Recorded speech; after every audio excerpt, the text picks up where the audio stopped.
Guns, guns, and more guns. Long before there was a United States of America, colonialists and settlers from Europe had firearms at their side. Hunting, defense, survival, mostly just defense and hunting, sustenance. The War of Independence against the British was also about guns. Historian Philip Schreier says it was the order from the British to disarm the colonialists that sparked the Revolutionary War. You will seize all stands of arms, ammunition, munitions, powder, shot, shell, and artillery. So they were going to be disarmed. They were going after the guns that morning. Then came the US Constitution and the Bill of Rights, and now the infamous Second Amendment. A well-regulated militia, being necessary to the security of a free state, the right of the people to keep and bear arms shall not be infringed. That right to bear arms and to whom it applies has been a constant political debate in the US ever since its inception. But perhaps the key to the US attachment to guns was the rapid expansion of the US from the original 13 colonies. Gun makers like Colt thrived in the United States' violent and rapid westward march.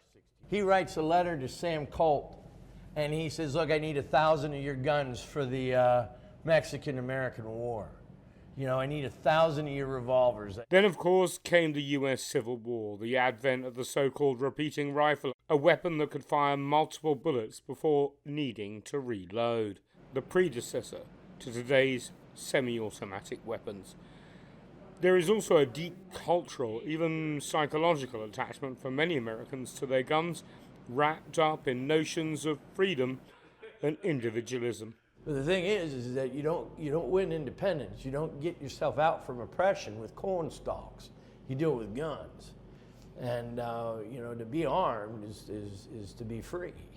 And of course, firearms have a huge place in American popular culture, especially in the movies. And here at the Firearms Museum, they have perhaps one of the most popular guns in US film history.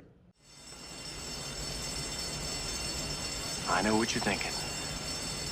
Did he fire 6 shots or only 5? This is a .44 Smith & Wesson Magnum, the most powerful handgun ever made, and will blow your head clean off.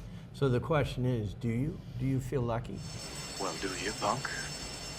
There is an intense debate today over whether the mass availability of guns makes people safer or leads to unnecessary deaths at the hands of people who should not own firearms, seen over and over again in mass shootings at schools, shopping centres and places of worship. Here at the National Rifle Association, they still believe the gun prevents more violence. As Jefferson said, a polite society is a well-armed society. It's a deterrent. Many across the United States and the rest of the world would deeply disagree.